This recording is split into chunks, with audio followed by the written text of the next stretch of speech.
আসসালামু আলাইকুম সবাইকে। যারা দীর্ঘ বিরতির পর আজকে লাইভে এসেছি, বেশ কিছু বিষয় আমার কাছে মনে হয়েছে আপনাদের প্রতি আমার জবাবদিহিতা রয়েছে এবং সেই দায়বদ্ধতা থেকে আমার কাছে মনে হয়েছে সেই জিনিসগুলো আপনাদেরকে পরিষ্কার করা উচিত, যাতে করে আপনাদের যে সংশয়গুলো তৈরি হয়েছে, অনেকগুলো জিজ্ঞাসা তৈরি হয়েছে, অনেকগুলো প্রশ্ন আপনাদের তৈরি হয়েছে, সেই বিষয়গুলো যেন আমরা পরিষ্কার করতে পারি। সেই জায়গা থেকে আজকের এই লাইভে আসা। তো আপনারা যারা আমাদেরকে পার্লামেন্টে দেখছেন, আমরা পার্লামেন্টে বিরোধী দল হিসেবে আপনাদের প্রতিনিধিত্ব আমরা করছি। আপনারা দেখেছেন গত সপ্তাহটা অনেকটা ইভেন্টফুল একটা উইক ছিল, সেই উইকে আপনারা দেখেছেন সংসদ থেকে বিরোধী দলের ওয়াকআউট আপনারা দেখেছেন, সংসদে আপনারা দেখেছেন সংশোধনী বিতর্ক, সেখানে সংবিধান সংশোধনী বিতর্ক সেখানে হয়েছে। আপনারা দেখেছেন সেখানে বিভিন্ন এমপিরা বিভিন্ন সংস্কার নিয়ে সেখানে তারা তাদের আর্গুমেন্টগুলো সেখানে প্লেস করেছে। আপনারা দেখেছেন সেখানে অনেকগুলো অর্ডিন্যান্স সেখানে বিলে পরিণত করা হয়েছে, আইনে রূপান্তর করা হয়েছে। অনেকগুলো বিলকে সেখানে সংশোধনী আকারে সংসদে উত্থাপন করা হয়েছে, কিছু কিছু বিলকে সংসদ থেকে বাতিল করে দেওয়া হয়েছে, সংসদে উপস্থাপনই করা হয় নাই। তো সেই জায়গা থেকে আমার কাছে মনে হয়েছে আপনারা অনেকগুলো এক্সপ্লেনেশন ডিজার্ভ করেন।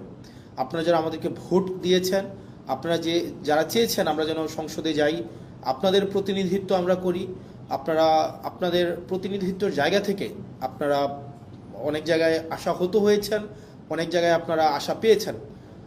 সার্বিক বিষয়গুলো নিয়ে মনে হয়েছে যে আপনারা আমাদের কাছ থেকে কিছু এক্সপ্লেনেশন ডিজার্ভ করেন। সেই জায়গা থেকে চলেন, আমরা অনেকগুলো প্রশ্ন আছে, আমরা কেন বারবার ওয়াকআউট করেছি, বিরোধী দল কেন বারবার ওয়াকআউট করেছে, এটা আপনাদের একটা বড় ধরনের একটা প্রশ্ন। কেন আমরা সংসদে কথা বলি না, কেন অন্যান্য ট্রেজারি বেঞ্চের মন্ত্রীরা কথা বলার পরে আমরা কেন সেগুলোর বিরোধিতা আমরা করি না সংসদে দাঁড়িয়ে, সেটা আপনারা আমাদের কাছ থেকে জানতে চেয়েছেন। তৃতীয়ত, অর্ডিন্যান্সগুলো যেগুলো বাতিল করে দেওয়া হয়েছে, মূলত সেই অর্ডিন্যান্সগুলোতে কি ছিল সেটি আপনারা, আমার কাছে মনে হয় সেগুলো আপনারা ডিজার্ভ করেন আমাদের কাছ থেকে জানার জন্য। আমরা 3 নম্বর প্রশ্ন থেকে আসি যে অর্ডিন্যান্সগুলোতে মূলত আসলে কি ছিল। প্রথমে আসেন, আমরা শুরু করব যে অর্ডিন্যান্সটা নিয়ে, সেটা হচ্ছে জাতীয় যে পুলিশ কমিশনটা ছিল, পুলিশ কমিশনটা নিয়ে আমরা শুরু করি। দেখেন, এই সংসদে আমার কাছে মনে হয়েছে যেই কমিশনগুলোর সবচেয়ে বেশি দরকার ছিল তার মধ্যে অন্যতম একটা দরকারি একটা কমিশন ছিল পুলিশ সংস্কার কমিশন। দুঃখজনক বিষয় হচ্ছে এই কমিশনটা সংসদে উঠানোই হয় নাই, এই যে অর্ডিন্যান্সটা সংসদে উঠানোই হয় নাই। অর্থাৎ এটা আলোচনার জন্য এটার প্রয়োজন আছে কিনা, বা এটা কতটা প্রয়োজন, জনগণের জন্য কতটা প্রয়োজন, এটা নিয়ে আলোচনা করার জন্য সংসদে উঠানোই হয় নাই। মানে পুলিশ এই অভ্যুত্থানের অন্যতম একটা স্টেক হোল্ডার, তাদের রোল কী ছিল সেটা নিয়ে আমাদের পরবর্তীতে কথাবার্তা আছে, কিন্তু অন্যতম একটা স্টেক হোল্ডার। আমরা পরবর্তী রাষ্ট্র ব্যবস্থাটা যদি জনবান্ধব করতে চাই, তাহলে পুলিশের স্বাধীনতা না, পুলিশের সুরক্ষাটা আমাদের প্রয়োজন ছিল। কিন্তু দুঃখজনক বিষয় হচ্ছে সেটা নিয়ে এই সংসদে কোনো ধরনের কথা সরকারি দল বলতে দেয়নি। সরকারি দল এই অর্ডিন্যান্সটাকে জাস্ট ল্যাপস করে দিয়েছে। এবার আসেন এই সংস্কার কমিশনে কি ছিল আমাদের। আপনি যদি মনে করে দেখেন তো, আবু সাইদ হত্যা মামলার যে রায়টা হয়েছে, যেই এএসআই ছিল উনি কিন্তু বারবার করে বলছিলেন যে আমার কোনো দোষ নাই, সরকার আমাকে নির্দেশ দিয়েছে, আমি সেই নির্দেশ অনুযায়ী গুলি করেছি। ঠিক সেটাই, পুলিশকে নির্দেশ দেওয়া হয়, সেই নির্দেশকে লফুল নাকি আনলফুল সেটাকে অ্যাসেস করা কিন্তু পুলিশের পক্ষে সেটা সম্ভব হয়ে ওঠে না। তো আমাদের যে পুলিশটা গড়ে উঠেছে, এই পুলিশ সম্পর্কে আমাদের যে ধারণা, সেই ধারণাটা কি, সে পুলিশ হচ্ছে খারাপ, পুলিশ ঘুষ খায়, পুলিশ হচ্ছে দুর্নীতিগ্রস্ত, পুলিশ হচ্ছে চাঁদাবাজ, পুলিশের জমি দখল করে, মানুষের সম্পদ দখল করে বাসা থেকে উঠাই নিয়ে যায়। অর্থাৎ জনগণ এবং পুলিশের সম্পর্কটা এরকম বিরোধের একটা সম্পর্ক। জনগণের বিরুদ্ধে পুলিশের যে একটা চিত্র আবহমান কাল থেকে প্রতিষ্ঠিত করা হয়েছে, এটা আসলে রাষ্ট্রের জন্য কোনো সুখকর নয়। পুলিশ কিন্তু জনগণের বিরুদ্ধে থাকার কথা ছিল না। পুলিশকে যেভাবে ঘুষখোর হিসেবে উপস্থাপন করা হয়েছে, রাষ্ট্র যেভাবে পুলিশকে হাতিয়ার বানিয়েছে দমনপীড়নের, সরকার যেভাবে দমনপীড়নের হাতিয়ার বানিয়েছে পুলিশকে, এটা হওয়ার কথা ছিল না। সেজন্য এই অভ্যুত্থানের পরে আমরা চেয়েছিলাম যে পুলিশকে একটা গুণগত সংস্কার হোক। কিভাবে গুণগত পুলিশের এই সংস্কারটা হোক, সেটা হচ্ছে আমরা চেয়েছিলাম পুলিশের যে একটা অভিযোগ আছে, আপনি দেখেন পুলিশের বর্তমান পরিস্থিতি, পুলিশ হচ্ছে, আমি ব্যক্তিগতভাবে মনে করি রাষ্ট্রের সবচেয়ে নিরীহ যদি রাষ্ট্রের কোনো অঙ্গ সংস্থা থাকে সেটা হচ্ছে পুলিশ। পুলিশকে মারতে বললে মারে, ছাড়তে বললে ছাড়ে, ধরতে বললে ধরে। পুলিশের এর বাইরে কিন্তু কিছু করার নাই। পুলিশকে যেই তার ঊর্ধ্বতন কর্মকর্তা যেই অর্ডার দেয়, সেটা লফুল হোক আর আনলফুল হোক, পুলিশ কিন্তু এটাকে বাস্তবায়ন করতে হয়। সেই জায়গা থেকে আমরা চেয়েছিলাম যে, এবং পুলিশের কিছু সমস্যা আছে। যেমন পুলিশের 1 নম্বর সমস্যা হচ্ছে পুলিশ সারাদিন ডিউটি করতে হয়, মানে অলমোস্ট 24/7 ডিউটি করতে হয়, তাকে ওভারটাইম দেওয়া হয় না। পুলিশ, আপনি যদি রাজারবাগ পুলিশ লাইনগুলোতে যান বা বাংলাদেশের থানাগুলোতে যান, আপনি গিয়ে দেখবেন পুলিশ যে ধরনের হচ্ছে অমানবিক জীবনযাপন করে, মানে পুলিশের যে অমানবিক জীবনযাপন, এটা মানে যেটা আনইমাজিনেবল, এই একটা অমানবিক জীবনের মধ্যে থেকে, এবং তার যে বেতন কাঠামো আছে সেটা নিয়ে কথা নাই বলি, তাকে ওভারটাইম দেওয়া হয় না, তাকে অলওয়েজ সিনিয়রদের যে অর্ডার, এটা আনলফুল হইলেও তাকে এটা বাস্তবায়ন করতে হয়, এবং তাকে এটা বাস্তবায়ন যদি না করে তাহলে তার পদায়ন, তার পদোন্নতি, তার হচ্ছে ট্রান্সফার, এই সবগুলোকে হচ্ছে আটকে দেওয়া হয়। এবং দুঃখজনক বিষয় হচ্ছে, পুলিশ যদি সরকারের কোনো ইচ্ছার বাইরে যায়, অন্যায্যভাবে সরকার একটা অন্যায্য একটা অর্ডার করছে, এটার বাইরে যদি পুলিশ যায়, তার চাকরি অলমোস্ট ইম্পসিবল হয়ে ওঠে। এখন দেখেন, পুলিশের এই যে ক্ষোভ, পুলিশের প্রতি যে এইসব অন্যায্য অবিচার করা হচ্ছে, তার পোস্টিং, প্রমোশন, পদোন্নতি সবগুলো রাজনৈতিক ইচ্ছার উপরে নির্ভর করা হচ্ছে। বাংলাদেশে পুলিশ যারা সরকারের যত বেশি পদলেহন করে, যারা সরকারের সবচেয়ে বেশি কাছাকাছি থাকে, যারা সরকারি দলকে সবসময় হচ্ছে পৃষ্ঠপোষকতা করে, তারা ভালো পোস্টিং পায়, তারা ভালো প্রমোশন পায়।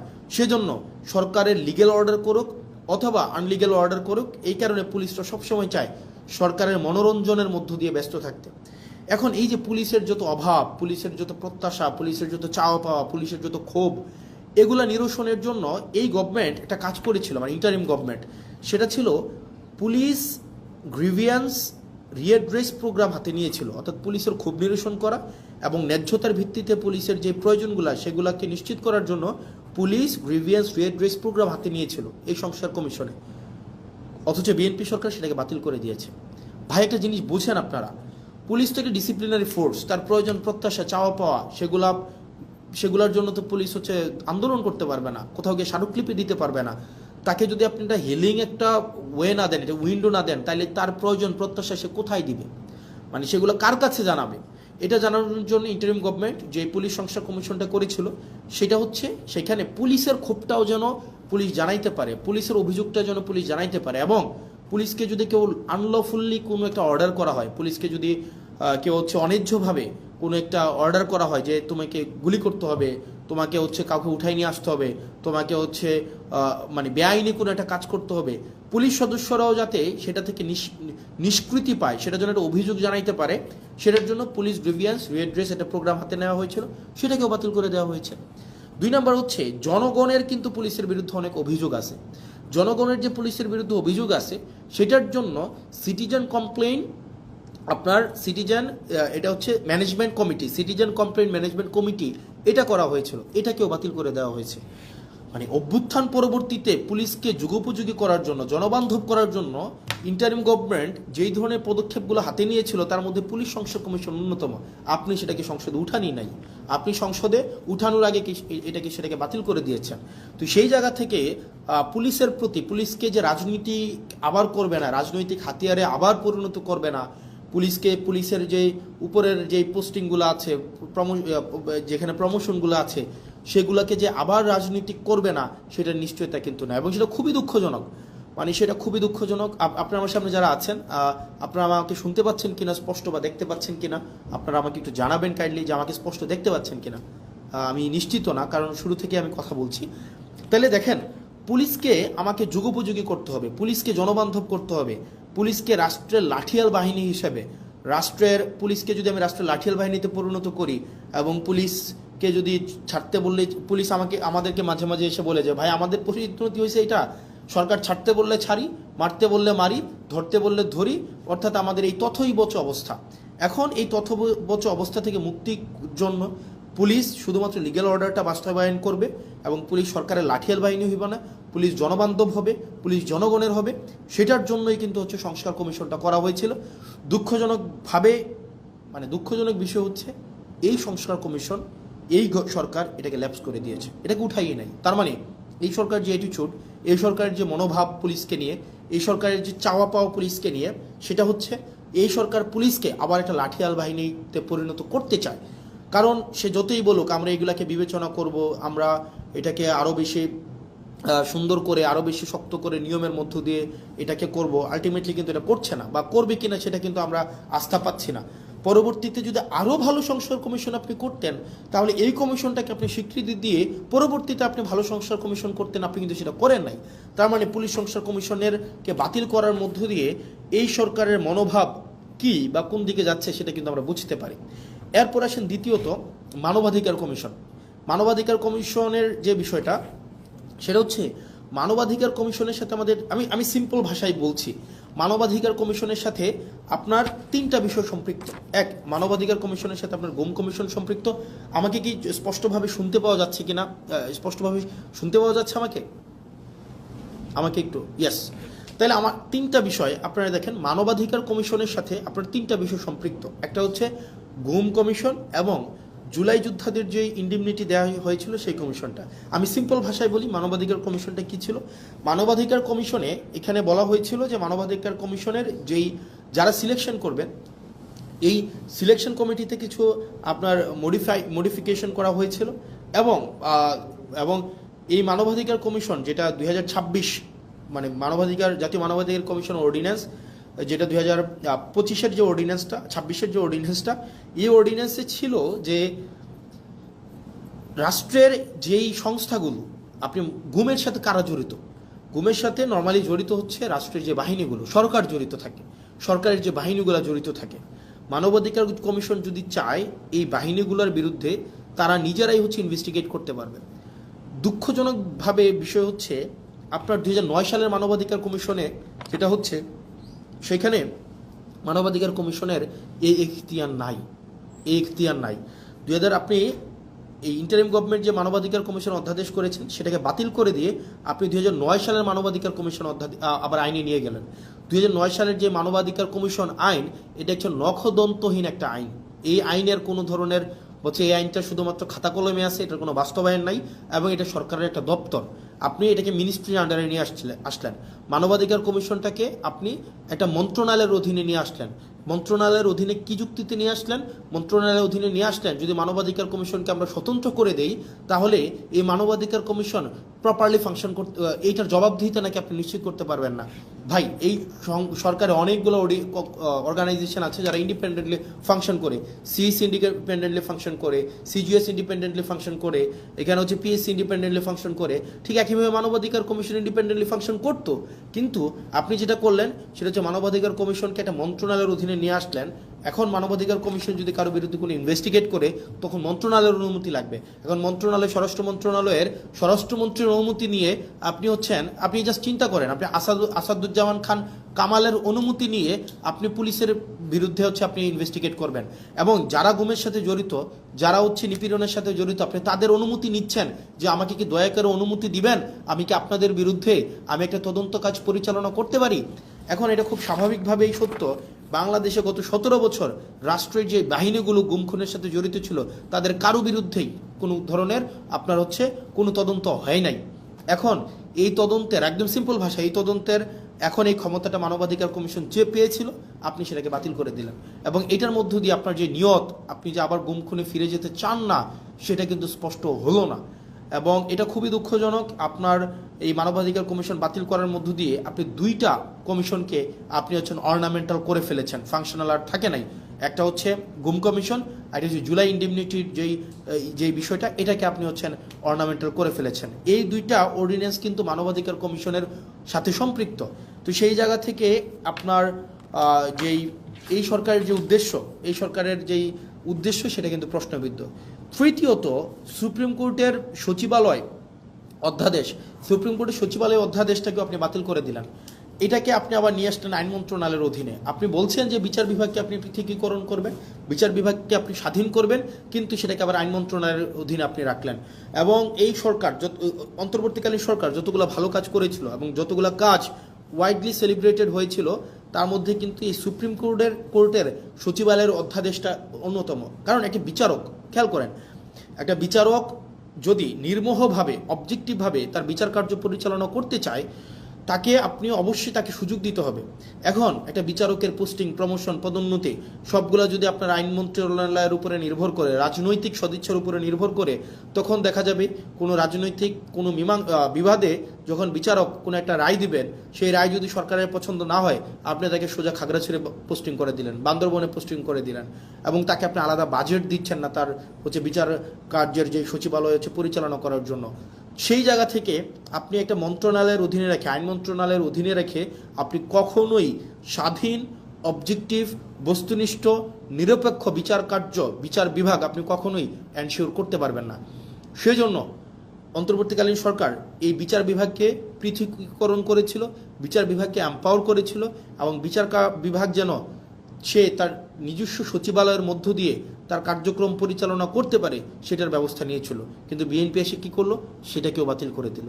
মানে এটা ইটস ভেরি আনফর্চুনেট। মানে আপনি এই ধরনের একটা প্রোগ্রেসিভ মুভকে আপনি বন্ধ করে দিয়ে আবার আপনি পিছনের দিকে হাঁটা শুরু করলেন। বিচার বিভাগকে আবার আইন মন্ত্রণালয়ের অধীনে নিয়ে আসলেন, আইনমন্ত্রীর অধীনে নিয়ে আসলেন। আইনমন্ত্রীর ইচ্ছা, সদিচ্ছার উপরে পোস্টিং, প্রমোশন, পদোন্নতি সব কিছু নির্ভর করবে। আইনমন্ত্রী সংসদে দাঁড়িয়ে খুব সুন্দর করে বললেন যে উনার নাকি এই ধরনের ক্ষমতা নাই। মাননীয় আইনমন্ত্রী, আপনি যতই সুন্দর করে বলেন না কেন আপনার এই ক্ষমতা নাই, কিন্তু এই জিনিসগুলো, পোস্টিং, পদোন্নতি, এই বিষয়গুলো কিন্তু আপনার ইচ্ছাতেই হয়ে থাকে, আইনমন্ত্রীর ইচ্ছাতেই হয়ে থাকে, এবং এটা হচ্ছে রেওয়াজ। আপনারা আমাদেরকে রেওয়াজ এবং নিয়মের বারবার যেই ধরনের লিস্ট, বারবার যেই ধরনের আপনারা আমাদেরকে সবক দেন, এই সবকের সেটা অংশ। এবং এটার মধ্য দিয়ে আবার আইন বিভাগকে রাজনীতিকরণ করা, বিচার বিভাগকে আবার রাজনীতিকরণ করা হইল। আবার সেখানে জাস্টিস মানিকের মতো আমরা বিচারক পাইতে যাচ্ছি, আবার ওবায়দুল হকের মতো আমরা বিচারক পাইতে যাচ্ছি, যেখানে আপনার রাজনৈতিক সদিচ্ছার উপরে বিচার কার্য পরিচালনা করা হবে, এবং সেটি আমাদের জন্য খুবই দুঃখজনক, এবং সেটা রাষ্ট্রের জন্য একটা ব্যাকওয়ার্ড মুভ। তারপর পরবর্তীতে যেই কমিশনটাকে, যেই সরকারি মুভকে বা আমাদের অগ্রগতিকে একদম নষ্ট করে দেওয়া হয়েছে, সেটা আমাদের পরবর্তীতে স্থানীয় সরকার রিলেটেড অর্ডিন্যান্স ছিল। অর্থাৎ আগে এই ইন্টারিম গভর্নমেন্ট আসার পরে ওনারা একটা কাজ করেছিলেন, সেটা যে বিশেষ পরিস্থিতিতে, যেহেতু আপনারা জানেন যে বিগত 3-4টা নির্বাচন, সেই নির্বাচনগুলো স্থানীয় সরকারে সেগুলো স্বচ্ছ, নিরপেক্ষ, বস্তুনিষ্ঠ নির্বাচন হয় নাই, অংশগ্রহণমূলক নির্বাচন হয় নাই। একপাক্ষিকভাবে সেই নির্বাচনগুলোতে আওয়ামী লীগের কর্তা ব্যক্তিরাই সেখানে নির্বাচিত হয়ে স্থানীয় সরকারগুলোকে দখল করেছিল, মেম্বার, চেয়ারম্যান, মেয়র, কাউন্সিলর।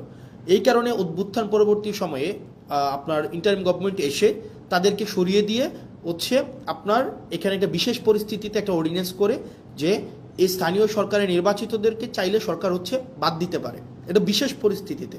এখন অভ্যুত্থান পরবর্তীতে একটা বিশেষ পরিস্থিতিতে একটা অর্ডিন্যান্স আপনি স্থানীয় সরকারের তাদেরকে বাতিল করে দেওয়ার জন্য আপনি করলেন, কিন্তু আপনি বিএনপি, আপনি নির্বাচিত সরকার এসে এই অর্ডিন্যান্সটাকে আপনি আইনে পরিণত করলেন। কিভাবে আইনে পরিণত করলেন?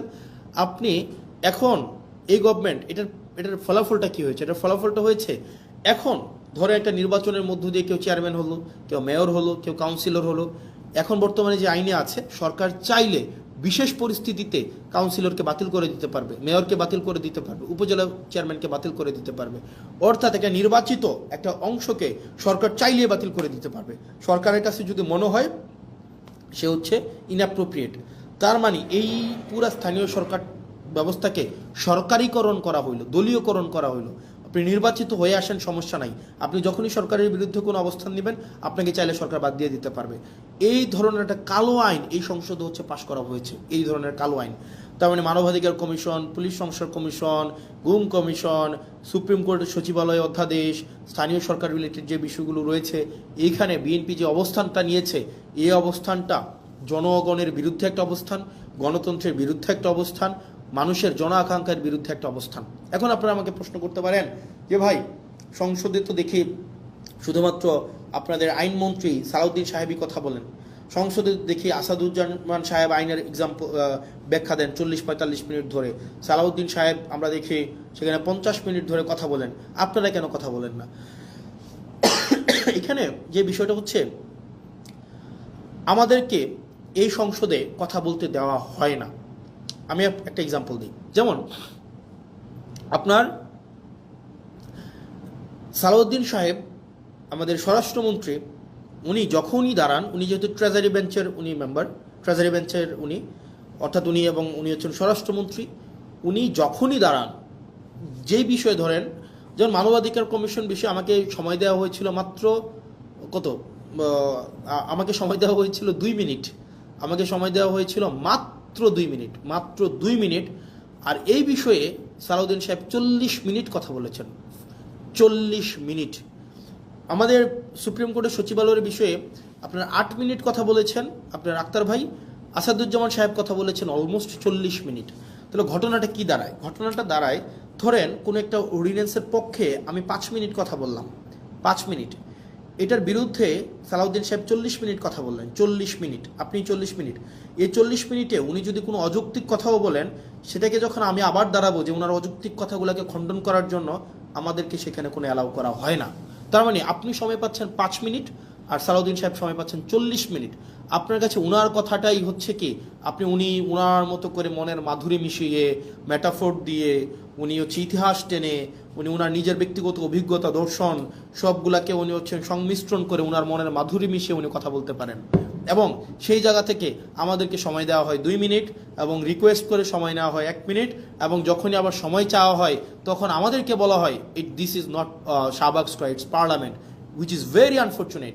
কারণ আপনি একই টপিকে আপনার মানবাধিকার কমিশনের বিলের উপরে সালাউদ্দিন সাহেব কথা বলবেন 45 মিনিট, আর সেখানে আমাকে কথা বলতে দিচ্ছেন আপনি 2 মিনিট, আপনি আমাকে 2 মিনিট কথা বলতে দিচ্ছেন। মানে এটা খুবই আনজাস্টিফাইড। যখন এটারই বিরোধিতা আমরা করেছিলাম, যখন এটাই চেয়েছিলাম যে এটার বিরোধিতা হচ্ছে, তখনই হচ্ছে আমাকে বলা হইলো যে this is not Shahbag square, it's parliament. এবং বিএনপি এক ধরনের 2টা কাজে জুচ্চুরি করেছে, জুচ্চুরি মানে সিম্পল জুচ্চুরি করা। জুচ্চুরি করা কি? জুচ্চুরি হচ্ছে ওনারা দিনের আলোতে প্রতারণা করেছে। যেমন জুলাই জাদুঘর একটা অধ্যাদেশ ছিল, এই অধ্যাদেশটা কথা ছিল এটাকে অপরিবর্তিতভাবে সংসদে আইন আকারে পাশ করা হবে। ওনারা কি করলেন?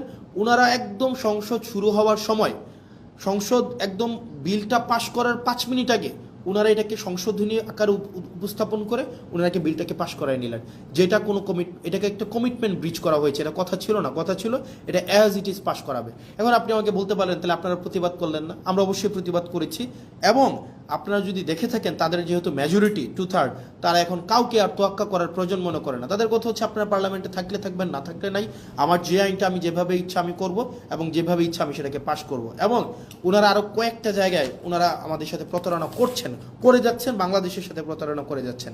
যেমন কথা ছিল প্রত্যেকটা আইন, পূর্ণাঙ্গ আইন অন্তত 3 দিন আগে সবার কাছে ওনারা হচ্ছে পূর্ণাঙ্গ বিলটা ওনারা হাতে দিবেন। ওনারা 3 দিন আগে হাতে দেন না। ওনারা যেটা করেন, ওনারা হচ্ছে বিলটা সংসদে উত্থাপনের 15 মিনিট আগে আপনাকে এতগুলো পেয়ে যায় না ধরাই দেবে, 15 মিনিট আগে। এবং এই 15 মিনিট আগে আপনাকে এই পুরো বিলটার যদি আপনি একমত থাকেন বা দ্বিমত প্রকাশ করেন, এই 15 মিনিটের মধ্যে আপনাকে জানাইতে হবে। এবং এটা হচ্ছে এক ধরনের পুকুর চুরি করার মতো। এবং আপনারা দেখবেন মানবাধিকার পুলিশ সংস্কার কমিশন, এটা কিন্তু সংসদে উত্থাপনের কথা ছিল, কিন্তু ওনারা এই কমিটমেন্টটা ওনারা ব্রেক করেছেন। ওনারা অনেকগুলা কমিটমেন্ট ওনারা সিরিজ আকারে ব্রেক করেছেন। 1 নম্বরে ব্রেক করেছেন, ওনারা বলেছিলেন 98টা অধ্যাদেশ ওনারা অ্যাজ ইট ইজ পাস করবেন। এই অ্যাজ ইট ইজ 98টা কমিশন পাস করার কথা থাকলেও ওনারা সেই জায়গায় ওনারা হচ্ছেন আমাদের জাতির সাথে ওনারা প্রতারণা করেছেন, ওনারা কমিটমেন্ট ব্রেক করেছেন।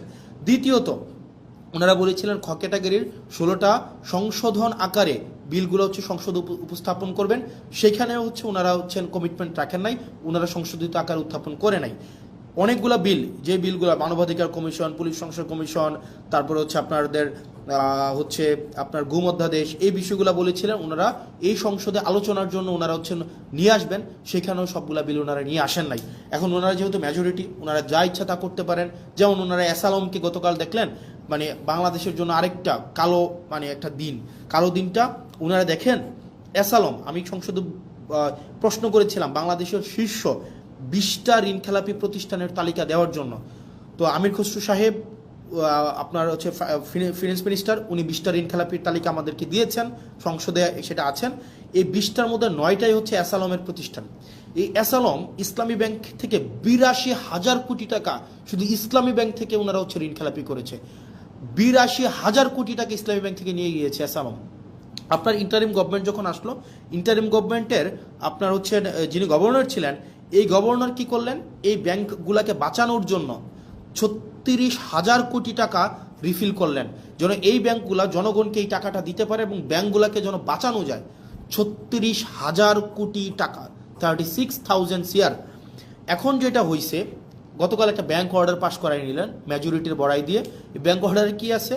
অর্ডারে আছে আপনার আগের যারা মালিক ছিল, যারা ব্যাংকগুলোকে চুরি নষ্ট করেছে, যারা ব্যাংকগুলোকে একদম মানে ধ্বংস করে দিয়েছে বাংলাদেশের অর্থনীতিকে আওয়ামী লীগের সময়, এবং এই ব্যাংকগুলোকে চুরি করে টাকাগুলোকে বিদেশে নিয়ে গিয়েছে, এই ইন্টারিম গভর্নমেন্ট একটা স্ট্রিক্ট আইন করেছিল তাদেরকে কোনোভাবে এই ব্যাংকে ফেরত আনা যাবে না, এই মালিকদেরকে আর ব্যাংক তুলে দেওয়া হবে না। কারণ ভাই তারা ব্যাংকগুলোকে নষ্ট করে দিয়ে জনগণের টাকাগুলোকে বিদেশে পাচার করে দিয়েছে, এই মালিকদের হাতে আর ব্যাংক তুলে দেওয়া যাবে না। অথচ গতকাল সরকার একটা আইন করলো, সেই আইনটা হচ্ছে কি?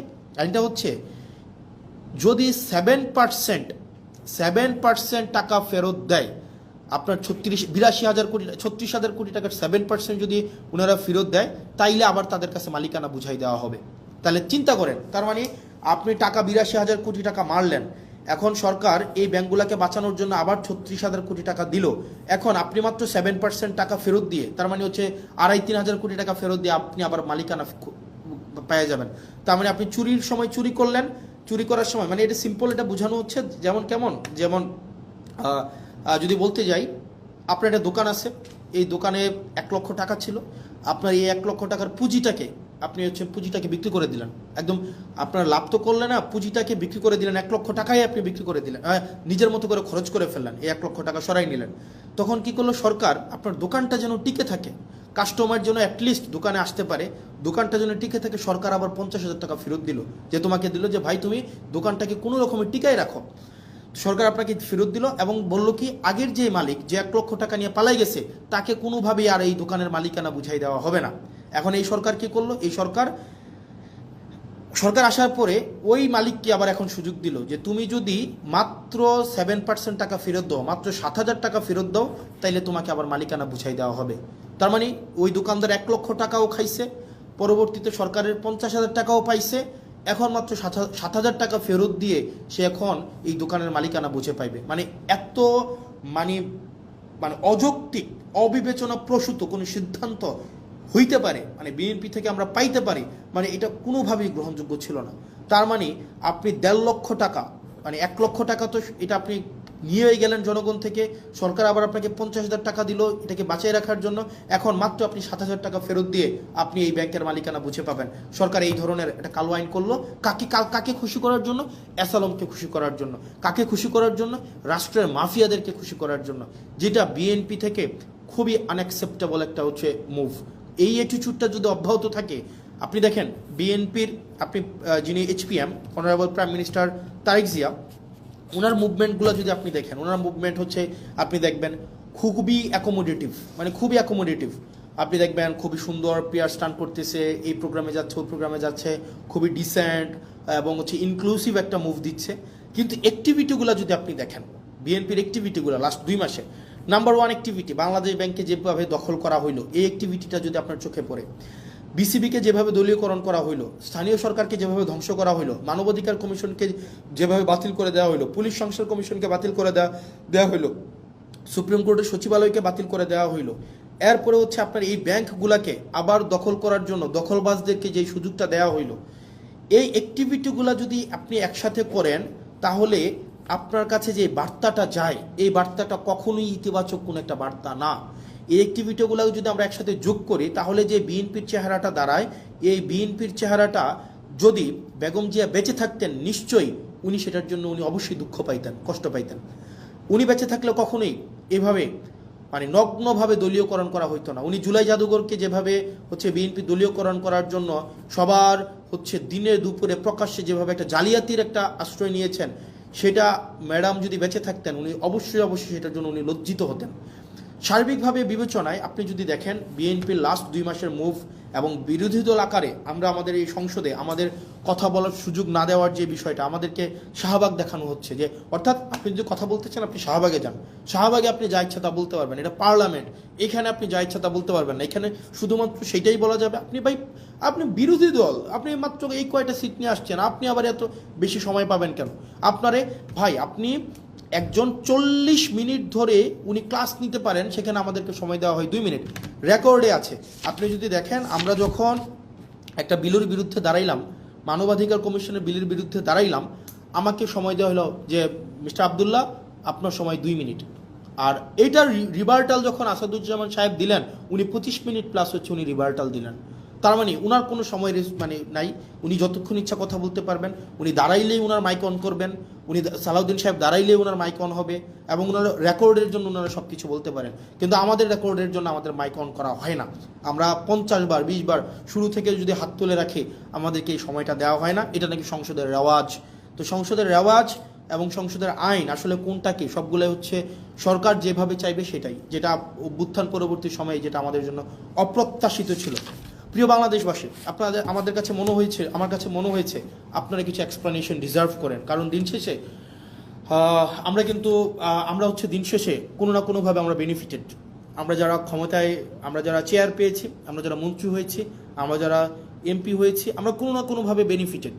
এটা নিঃসন্দেহে, এটা বলার কোনো সুযোগ নাই, আমরা বেনিফিটেড। কিন্তু যারা জীবন দিয়েছে, যারা আত্মত্যাগ করেছে, যারা রাস্তায় নেমে এসেছিল, যারা হচ্ছে জুলাইয়ে, আরেকটা ইম্পর্টেন্ট বিষয়, জুলাইয়ের কথা মনে হওয়াতে, খুবই পুর স্ক্রিপ্টেড একটা নাটক বিএনপি আপনারা হচ্ছে পার্লামেন্টে করছে, খুবই পুরলি স্ক্রিপ্টেড। সেটা হচ্ছে কি, ওনারা বলতেছে, বারবার বলতেছে ওরা জুলাই সনদের পক্ষে, মানে বারবার কিন্তু বলতেছে জুলাই সনদের পক্ষে, যে আমরা প্রত্যেকটা দাড়ি কমা সহ আমরা জুলাই সনদ বাস্তবায়ন করব।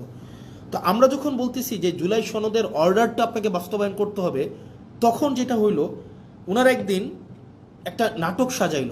ওনাদের পন্থী কিছু ছাত্রদল, যুবদল সহ অনেকে আছে যে তাদের এই অভ্যুত্থানে ফেসিবাদ বিরোধী প্রত্যেকটা রাজনৈতিক দল সমানভাবে অংশগ্রহণ করেছে। তাদের আত্মত্যাগ ছিল, তাদের দীর্ঘ লড়াই ছিল, তাদের দীর্ঘ হিস্ট্রি ছিল।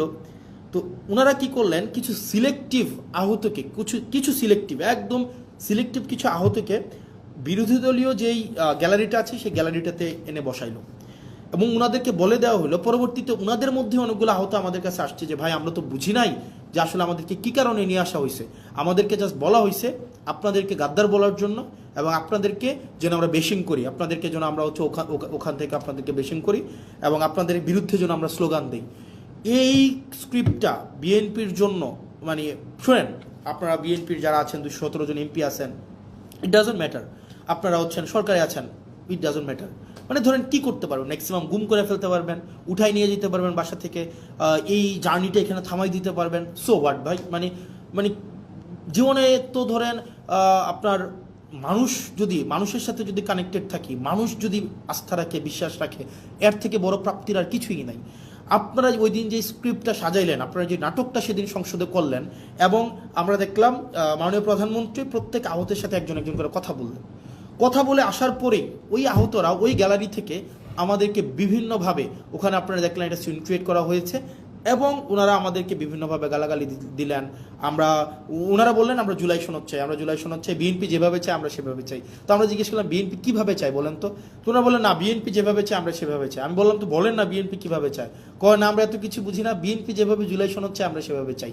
এর মাঝখানে 3-4 জন আছে আমাদের কাছে এসে বললো যে ভাই আমরা খুবই দুঃখিত, আমরা আপনাদের সাথে এইভাবে আচরণ করার কারণে, কিন্তু আমাদেরকে এইভাবেই বলা হয়েছে, আমরা যেন আপনাদের বিরুদ্ধে স্লোগান দেই, আমরা যেন আপনাদেরকে হচ্ছে ওখানে অপমান করি, আমরা যেন আপনাদের বিরুদ্ধে এই ধরনের কথাগুলো বলি।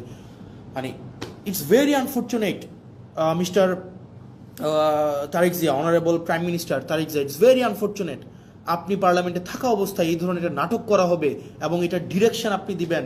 মানে আমি জানি এটার স্ক্রিপ্ট রাইটার কে ছিল, এটার কোরিওগ্রাফার কে ছিল, এটার হচ্ছে ডিরেক্টর কে ছিল, আমি জানি না, কিন্তু আমি এটা বিশ্বাস করতে স্টিল চাই না যে এখানে কোনো ধরনের আপনি ব্যক্তিগতভাবে এখানে এটার পৃষ্ঠপোষকতা করেছেন, এটা আমি বিশ্বাস করতে চাই না। কিন্তু এটা যদি হয়ে থাকে এটা ভেরি আনফর্চুনেট, এটা আপনার জন্য একটা ডিসক্রেডিট। কারণ আপনি এই ধরনের একটা মানে সংসদে যারা মানে বিএনপিপন্থী জুলাই, জামাতপন্থী জুলাই যোদ্ধা এইভাবে ক্লাসিফিকেশন করবেন এবং তাদেরকে দিয়ে প্রেস কনফারেন্স করিয়ে আমাদের বিরুদ্ধে কথা বলাবেন, এবং তারা পরবর্তীতে এসে তারা বুঝবে, তারা স্বীকার করবে যে তাদেরকে ব্যবহার করা হয়েছিল, এর থেকে দুঃখজনক mister Tarique Zia honourable prime minister কিছু হইতে পারে না। এবং এটা আপনার জন্য খুবই ডিসগ্রেস, আমি একজন পলিটিশিয়ান, আমি হচ্ছে একই সংসদে বসি, এবং আমার কাছে মনে হয়েছে লাস্ট 1 মাসের অ্যাক্টিভিটিতে আমাকে অবশ্যই কথা বলতে হবে এবং আপনারা যেই কাজটা করেছেন, আমি জানি না কে এটা স্ক্রিপ্ট রাইটার ছিল, কে এটা ডিরেক্টর ছিল, এটা যদি আপনারা করে থাকেন, এই যে জুলাই যোদ্ধাদের মধ্যে যেই বিভাজন আপনারা করলেন এবং তাদেরকে যেভাবে রাজনৈতিক টুল হিসাবে আপনারা ব্যবহার করলেন, এটা আপনার জন্য এটাতে আপনার লজ্জিত হওয়া উচিত। এবং আমি বিশ্বাস করতে চাই আপনি এই ক্ষেত্রে কোনো ধরনের আপনার নিজস্ব কনসেন্ট ছিল না। আর আপনাকে যারা বুঝিয়েছে, এই স্ক্রিপ্ট রাইটার যারা ছিল, ডিরেক্টর যারা ছিল, তারা আপনাকে বিপদে ফেলবে। প্রিয় দেশবাসী, আমাদের দেশ যেদিকে যাচ্ছে, আমাদের বাংলাদেশ যে পথে হাঁটছে, আমরা যেদিকে যাচ্ছি, কোনো ইতিবাচক বার্তা আমাদেরকে দিচ্ছে না। আমাদের যারা আত্মত্যাগ দিয়েছিল, তারা যে কারণে আত্মত্যাগ করেছিল, রাষ্ট্রের স্ট্রাকচারাল রিফরমেশনের জন্য। কিন্তু দিন শেষে রাষ্ট্রের স্ট্রাকচারাল রিফরমেশন তো হচ্ছে না, আমরা সেটা পারছি না, এটা আমাদের ফেইলিওর, আমরা বারবার বলে যাচ্ছি। এবং বিএনপি থেকে প্রত্যাশা আরও বেশি ছিল। তবে থ্যাংক ইউ বিএনপি, আপনারা এই রং মুভগুলো নিচ্ছেন এবং জনগণ আপনাদেরকে কিভাবে দেখে আপনারা মানুষের কাছে যান। এবং আপনারা যে মনে রাখবেন, বয়স আমার মাত্র 27 বছর 7 মাস, ছোটো মুখে অনেক বড় কথা বলছি।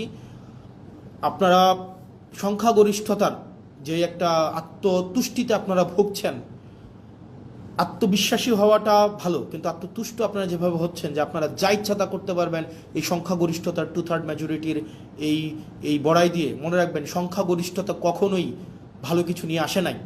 আপনার 96-তে, আপনার 91-তে সংখ্যাগরিষ্ঠতা ছিল, আর at the end of the day রাষ্ট্রের সংকটের দিকে আপনারা নিয়ে গিয়েছিলেন। 2001-এ যখন আপনারা সরকার গঠন করলেন, তখন আপনারা হচ্ছেন সংকটের দিকে নিয়ে গিয়েছেন। রাষ্ট্র, সরকার, জনগণ আপনাদেরকে সুযোগ দিয়েছিল আপনারা আবার ইতিহাসের ইতিবাচক একটা অংশের পার্ট হওয়ার, কিন্তু দুঃখজনক বিষয় আপনারা সেটা হন নাই। এবং আমাদের অনেক এমপিও আছে, বিএনপির মন্ত্রীদেরকে আসলে রাগাইতে চায় না, মনে করে যে এলাকার বাজেট টাজেট বন্ধ করে দিবে, উন্নয়ন কার্যক্রম বন্ধ করে দিবে, তাদের সাথে আসলে সম্পর্ক নষ্ট করে কী লাভ, আবার সম্পর্ক ভালো রেখেও কী লাভ। যেটা সত্য সেটা বলতে হবে। আমার এলাকার বাজেট বন্ধ করে দিবেন, দেন। আমার এলাকার উন্নয়ন কার্যক্রম বন্ধ করে দিবেন, দেন। পুলিশ আমাকে সহায়তা না করার জন্য আপনারা ফোন দিয়ে বলে দিবেন পুলিশ যেন আমাকে সহায়তা না করে, দেন। আপনি এডমিনকে, প্রশাসনকে বলে দিবেন হাসনাতের এলাকায় হাসনাতকে সহায়তা করিয়েন না, দেন, সমস্যা নাই। দিন শেষে আমি এটা বিশ্বাস করি, বাংলাদেশের জনগণ আমাদের পক্ষে আছে, দেবিদ্বারবাসী আমার পক্ষে আছে। এবং আমার বরাদ্দ বন্ধ করে দেওয়া, আমার এলাকার পুলিশকে আপনারা ফোন দিয়ে বলে দিবেন আমাকে যেন হেল্প না করে, কোনো সমস্যা নেই। আপনি ধরেন এটা যদি মনে করেন আপনার এই ক্ষমতাটা স্থায়ী, এটা সবসময় থেকে যাবে, এটা মানে এটা কোনোভাবেই সম্ভব না। মানে আপনারা আমাকে অসহযোগিতা করেন, ওয়েলকাম। দেবিদ্বারবাসী জানে, দেবিদ্বারবাসী এমনি 17 বছর ধরে বঞ্চিত ছিল, হয়তো আর কিছুদিন থাকবে। আপনারা আমার হয়তো উন্নয়ন কার্যক্রম আটকাই দিবেন, আমার বিভিন্ন কাজ আটকাই দিবেন, পুলিশ হয়তো আমাকে অসহযোগিতা করবে, অ্যাডমিনিস্ট্রেশন আমাকে হয়তো অসহযোগিতা করবে, কিন্তু সত্য বলা থেকে আমাকে বিরত রাখতে পারবে না। সংসদে চেয়ার তো কী হয়েছে, মানে কি হয়েছে ভাই? একটা লাইফে, একটা জীবনে, মানে 2টা ডাল ভাত খায় বেঁচে থাকলেই তো হয়েছে, এর বেশি তো কোনো কিছুর দরকার নাই। মানে মাইরা ফেলবেন, ফাইন, মাইরা ফেললে একটা মহৎ কোনো কিছুর জন্য মৃত্যু, একটা স্বাভাবিক একটা বিছানায় পড়ে মৃত্যু, দুইটা তো সেম না।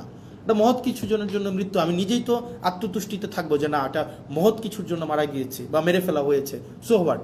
পরিবার, ব্যক্তিগত স্বার্থ, ব্যক্তিগত চাহিদা সব কিছুর ঊর্ধ্বে উঠে এই বাংলাদেশের দলের ঊর্ধ্বে উঠে বাংলাদেশের স্বার্থ আমাদের প্রয়োজন আছে। বিএনপির আপনারা যারা আছেন, সরকারের আপনারা যারা আছেন, শুধু তো সরকারের বিএনপি নাই, সরকারের গণ অধিকার পরিষদ আছে, সরকারের রাষ্ট্র সংস্কার আছে, আন্দোলনের সাকিব ভাই আছেন। আপনারা যে চুপ করে থাকেন, এগুলো বাংলাদেশকে খুব দুঃখ দেয়, বাংলাদেশের মানুষকে খুব দুঃখ দেয়। যারা জুলাই রাস্তায় নেমে আসছিল, এই জুলাই যারা রাস্তায় নেমে আসছিল, তারা আমাদেরকে এমপি বানানোর জন্য রাস্তায় নেমে আসে নাই, তারা রাষ্ট্র সংস্কারের জন্য আসছিল। দুঃখজনক বিষয়, আপনারা কার প্ররোচনায়, কার কথায় বা কিভাবে আপনারা একটা ব্যাকওয়ার্ড মুভ নিয়েছেন, সেটা আমাদেরকে অনেক বেশি আমাদেরকে কষ্ট দেয়। প্রিয় বাংলাদেশবাসী, আমরা আবার আমাদেরকে এই বিষয়গুলোকে আপনারা আমলে নেবেন। আমাদের যে প্রয়োজন, রাষ্ট্রের কাঠামোগত যে পরিবর্তনগুলো, আমাদের রাষ্ট্রের কাঠামোগত পরিবর্তনগুলোকে আমাদের অবশ্যই নিয়ে আসতে হবে। মানে নো ম্যাটার হোয়াট, কে বাধা দিচ্ছে, কিভাবে বাধা দিচ্ছে, আমাদেরকে রাষ্ট্র কাঠামোর পরিবর্তন না হওয়া পর্যন্ত আমাদের এই লড়াই চালাই যেতে হবে। কিন্তু অত্যন্ত দুঃখজনক বিষয়, দেখেন, মানে এটা আমাদের জন্য খুবই দুঃখজনক। আন্দোলনের সময় দেখা যায় নিম্নবর্ণের মানুষগুলা, নিম্নবর্গের রাজনৈতিক কর্মীরা রাস্তায় এসে জীবন দেয়, ব্যবসায়ীরা তখন এসে টাকা পয়সা দেয়, আন্দোলনের পরে দেখা যায় হচ্ছে রাজনীতিবিদরা আবার ব্যবসায়ীদের সাথে হাত মিলায়, রাজনীতিবিদরা তাদের পদ পদবি পায়, যেমন আমরা পেয়েছি। আমি নিজেকে সেখান থেকে আলাদা করছি না, কিন্তু দিন শেষে জনগণ কিছুই পায় না। মানে আমরা জনগণের জন্য আসলে কি করতেছি? সবগুলা করতেছি দলের জন্য, সবগুলা করতেছি ব্যক্তির জন্য, সবগুলা করতেছি নিজের জন্য। মানে এই পিপলটা কোথায়? পিপল তো আমাদের মধ্যে নাই, মানে আমাদের মধ্যে তো পিপল নাই। মানে আমরা জনগণের জন্য তো কিছু করতেছি না। যারা কোনো কিছু না পাওয়ার জন্য রাস্তায় নেমে আসছিল, যে এই ছেলেটা, আপনাদের মনে আছে জুলাইতে একটা ছেলে মাথার মধ্যে কড়াই বেঁধে পিছনে এইচএসসির এডমিট কার্ডটা বেঁধে রাস্তায় নেমে আসছিল, এই পোলাপয়েন্টগুলো কেন আসছিল রাস্তায় বলেন তো? যে মেয়েটা একটা আপনার হচ্ছে ক্রিকেট ব্যাট হচ্ছে কাঁধ ভেঙে স্কুল ব্যাগে নিয়ে যাচ্ছিল তার ভাইকে মেরে ফেলতেছে বলে, বা হচ্ছে রাষ্ট্র কাঠামোর এই যে নষ্ট হয়ে গেছে বলে, ওই মেয়েগুলা কি পাইছে? তাদের কাছে আসলে আমরা কি জবাব দিব? যে মায়েরা রাস্তার মধ্যে নেমে আসছিল, তাদের কাছে আসলে আমরা কি জবাব দিব? আমি খুব দুঃখ পাই এই সংসদ, যে সংসদে ইলিয়াস আলীর ওয়াইফ বসে আছে, যে সংসদে হুম্মাম কাদের বসে আছে, যে সংসদে আরমান বসে আছে, সেই সংসদে আপনার গুম অধ্যাদেশ বাতিল করে দেয়, সেই সংসদে মানবাধিকার কমিশন বাতিল করে দেয়। আমরা কিচ্ছু করতে পারলাম না। যেই সংসদে প্রত্যেকটা মানুষ সাফারার, সেই সংসদে আজকে এই সাফারারগুলাই অনেকটা অপ্রেশরের ভূমিকায় অবতীর্ণ হতে যাচ্ছে। আমি বিশ্বাস করতে চাই না এটা। তো দিন শেষে আসলে জনগণ কিছুই পায় নাই, জনগণ সবসময় টুল হিসাবে ব্যবহার করা হয়। তাদেরকে কাজে লাগাইয়া যারা ক্ষমতায় থাকে তাদের ক্ষমতাকে ইলাস্ট্রেট করতে চায়। তো প্রিয় বাংলাদেশবাসী, আমরা আমরা আমরা সরি, আমরা পারছি না। তবে এর মানে এই না যে আমরা হাল ছেড়ে দেব। আমরা আমাদের শেষটা দিয়ে, আমরা আমাদের জায়গা থেকে আমাদের চূড়ান্ত ত্যাগ যদি করতে হয়, সেই ত্যাগের বিনিময় হইল আমাদের এই স্ট্রাকচারাল রিফরমেশনগুলোতে আমরা কোনোভাবেই কম্প্রোমাইজ করব না। আপনারা একবার ভাবেন তো, আপনারা এখন যারা আমাকে দেখছেন, এই পাশে যারা কেউ আমাকে দেখছেন, কেউ আমাকে শুনছেন, কেউ আমাকে গালাগালি করছেন, আপনারা যারা গালাগালি করছেন তারা সহ আপনাদের সবাইকে একটা প্রশ্ন। 2024 সালে বা 2023 সালে রাষ্ট্র সংস্কারের এই প্রস্তাবনাগুলো যদি শেখ হাসিনা দিত, যে এই ধরনের একটা মানবাধিকার কমিশন করা হবে, এই ধরনের একটা পুলিশ সংস্কার কমিশন করা হবে, এই ধরনের একটা হচ্ছে বিচার বিভাগ পৃথকীকরণ, সুপ্রিম কোর্টের সচিবালয় পৃথকীকরণের একটা কমিশন করা হবে, 2023 সাল বা 24 সালে দিত এই ধরনের একটা প্রস্তাব, আপনারা বলেন তো বিএনপি এটার বিরোধিতা করতো? বিএনপি এটার বিরোধিতা করতো না। বিএনপি এগুলোকে লুফে নিত। এই রাষ্ট্র কাঠামোর এই প্রস্তাবটাকে বিএনপি লুফে নিত। তার মানে বিরোধী দলে থাকতে মানবাধিকার আরাম, সরকারি দলে আসলে সেটা হয়ে যায় হারাম। বিরোধী দলে থাকলে পুলিশের স্বাধীনতা চাওয়া আরাম, সরকারি দলে আসলে পুলিশের সুরক্ষা এবং স্বাধীনতা চাওয়া হয়ে যায় হারাম। বিরোধী দলে থাকলে বিচার বিভাগের স্বাধীনতায় রাস্তা গরম করতে দেখা যায়, কিন্তু সরকার গঠন করার পরে আর এই হচ্ছে আপনার বিচার বিভাগের স্বাধীনতা তখন হয়ে যায় হারাম। এই যে দ্বিচারিতা, চেয়ার পরিবর্তনের সাথে সাথে, ঋতু পরিবর্তনের সাথে সাথে, দিক পরিবর্তনের সাথে সাথে এই যে দ্বিচারিতা আপনাদেরকে জনগণ বিচ্ছিন্ন অবশ্যই করবে। প্রিয় দেশবাসী, আমরা আমাদের জায়গা থেকে প্রত্যেকটা মানুষ, আমি বিশ্বাস করতে চাই, আমাদেরকে আর এই যে ধরেন ওই যে একটা কথা আছে না, ভূগোল বুঝায়া আমাদেরকে জনগণ বিরোধী কোনো ধরনের কর্মসূচি করে ফেলবে সরকার, এই সরকারের এই সুযোগ আমরা দিব না। জীবন চলে গেলে জীবন দিব, যান চলে গেলে যান দিব, কিন্তু রাষ্ট্রবিরোধী, সরকারি বিরোধী মানে কোনো ধরনের কোনো কার্যক্রম করতে দেব না। রাষ্ট্রবিরোধী, জনগণ বিরোধী। অনেকেই বলেন যে ভাই আপনি যেভাবে কথা বলতেছেন, এই যে একজন বলতেছে আপনাকে তো সরকার ফান্ড বন্ধ করে দিবে, দেখ সো হোয়াট, মানে আমি কি সরকারের পা চাটবো নাকি? মানে মন্ত্রীর সাথে সম্পর্ক রাখবো একটা অনিচ্ছ সুবিধা পাওয়ার জন্য, সংসদে দাঁড়ায় একটা ন্যায় কথা বলা থেকে বিরত রাখবো নাকি? ভাই মানে আমার জবাবদিহিতা হচ্ছে মানুষের কাছে, মন্ত্রীর কাছে না। মন্ত্রী এই বছর আছে, আরেক বছর থাকবে না, এই টার্ম আছে, আরেক টার্ম থাকবে না, কিন্তু জনগণ সবসময় থাকবে। সুতরাং যদি আপনি আমাকে বলেন যে সত্য বলা থেকে বিরত রাখার জন্য, শুধুমাত্র বরাদ্দ পাওয়ার জন্য, ফান্ড পাওয়ার জন্য, সত্য বলার থেকে বিরত রাখার জন্য আমি যদি এখনই এই কম্প্রোমাইজ করি, পরবর্তীতে আরও বড় কিছু পাওয়ার জন্য আমি বিভিন্নভাবে আমার জীবনটা কম্প্রোমাইজের মধ্য দিয়েই যাবে। না দিল, ফান্ড বন্ধ করে দিল, পুলিশ আমাকে হেল্প করা বন্ধ করে দিল, অ্যাডমিনিস্ট্রেশন আমাকে হেল্প করা বন্ধ করে দিল, যে আমাকে অনৈধ্যভাবে আমাকে আমার পথকে বাধাগ্রস্ত করবে, তারা তাদের ফলাফল সেটা কোনো না কোনোভাবে পাওয়া যাবে। মানে এটা এটা এটা এটা এটা মানে আমি ন্যাচারে বিশ্বাস করি, আমি ন্যাচারাল জাস্টিসে বিশ্বাস করি, সেটা কোনো না কোনোভাবে পেয়ে যাবে। এটা এটা কিচ্ছু আসে যায় না আমার। আপনি এই কারণে এই যে মন্ত্রীর সাথে কুসুম কুসুম সম্পর্ক রাখতে হবে, কুসুম কুসুম বিরোধিতা করতে হবে, যদি আমার ফান্ড বন্ধ করে দেয় দিলে দিক, আমার কিচ্ছু আসে যায় না, কিচ্ছু আসে যায় না। কিন্তু যেটা সত্য, সত্যটাই আমাকে বলতে হবে, যেটা মিথ্যা, মিথ্যাটা আমাকে প্রকাশ করতে হবে। এর মাঝখানে কোনো ধরনের পার্থক্য রাখা যাবে না।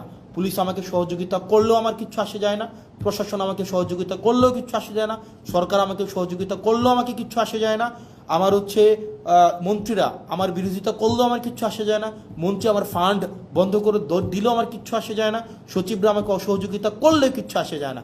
মানুষের বাঁচেই কয়দিন, মানুষ বাঁচবেই কয়দিন, মানুষ তো ভাই মানে মৃত্যু পর্যন্ত সারা জীবন ক্ষমতায় থাকবে না। কিন্তু দিন শেষে মানুষ জানুক, জনগণ জানুক, যারা আমাকে ভোট দিছিল, যে মহিলাগুলাকে মানে লাইন ধরে ধরে আমাকে ভোট দিছে, বিনা পয়সায় যারা আমাকে ভোট দিছে, তারা জানুক দিন শেষে যে আমি সত্যের পথে ছিলাম। যে ইয়াং প্রজন্ম, শিক্ষিত প্রজন্ম যারা বিনা পয়সায় আমাকে ভোট দিছিল, তাদের কাছে আমার জবাবদিহিতাটা আমি নিশ্চিত করতে চাই। আমি বিশ্বাস করতে চাই, আমি যদি সত্যের পথে থাকি, সেক্ষেত্রে যদি সরকার আমাকে বাধাও দেয়, জনগণ আমার পাশে দাঁড়াবে। আমাকে বিনা পয়সায় ভোট দিয়ে জিতাইছিল, আবার আমাকে প্রয়োজনে বিনা পয়সায় ভোট দেওয়া জিতাবে, কিন্তু আমি কম্প্রোমাইজ করতে পারবো না, না না, কোনোভাবেই না, কোনোভাবেই না।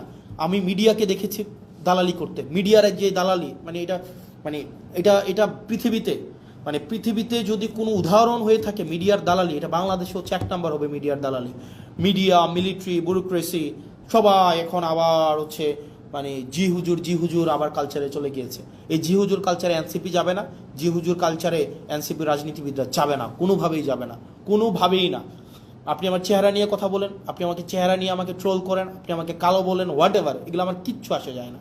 মানে এইটা দিয়ে আপনি আমাকে থামাইতে পারবেন? কোনোভাবেই না, নেভার, কোনো ওয়েতেই না ভাই। যেটা সত্য, এই সত্য, যত মানে ইভেন আমার জীবনের যদি কষ্ট হয়, আমার জীবনের যদি স্যাক্রিফাইস হয়, সেইটা থেকে আপনি আমাকে বিরত রাখতে পারবেন না, যতদিন না পর্যন্ত এই স্ট্রাকচারাল রিফরমেশনগুলো তৈরি হবে, মানে আপনার স্ট্রাকচারাল রিফরমেশনগুলো বাস্তবায়ন না হয়, ততক্ষণ পর্যন্ত আমাদের এই লড়াই চলবে, আমাদের লড়াই চলবে। আপনি সংসদে আমাদেরকে লবিতে আসা বলবেন বয়স কত, মাত্র এতদিন, আর অপেক্ষা করো, অপেক্ষা করো, দরকার আছে শত্রু বাড়াইয়া, দরকার আছে শত্রু বাড়াইয়া।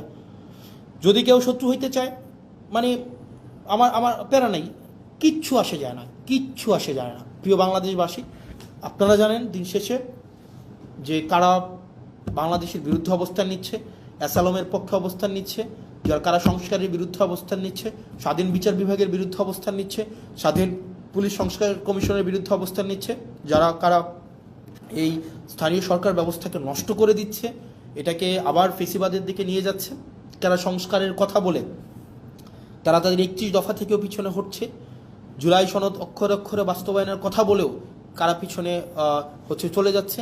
এই জিনিসগুলাই শিক্ষিত প্রজন্ম, আপনারা নিশ্চয়ই আপনাদের বিবেক বিবেচনা সুবোধ আছে এবং সেই বিষয়ে আপনারাই হচ্ছেন সিদ্ধান্ত নেবেন। আপনারা ভালো থাকবেন, সুস্থ থাকবেন। যারা গালাগালি দিচ্ছেন তাদের গালাগালিকে আমি স্বাগত জানাই, সেটার কখনোই প্রতিবাদ করি নাই, সেটা অব্যাহত রাখেন, সেটা নিয়ে কিচ্ছু আসে যায় না। কিন্তু একই সাথে সাথে এটাও আপনারা তো এমনি নিষিদ্ধ আছেন এখন, আপনাদের আপনাদের দেখবেন নেতারা হচ্ছে বিদেশে বিলাসবহুল জীবনযাপন করে, আওয়ামী লীগের। আপনারা যারা রাস্তায় এসে 30 সেকেন্ডের একটা স্লোগান দিয়ে দৌড় মারেন হচ্ছে আপনার আলোক গতিতে, আপনাদের নেতারা হচ্ছে বিদেশে বসে বসে জন্মদিন পালন করে, বড় হচ্ছে গাড়িতে ঘোরাঘুরি করে, বিভিন্ন বড় বড় শপিং মলে হচ্ছে শপিং করে।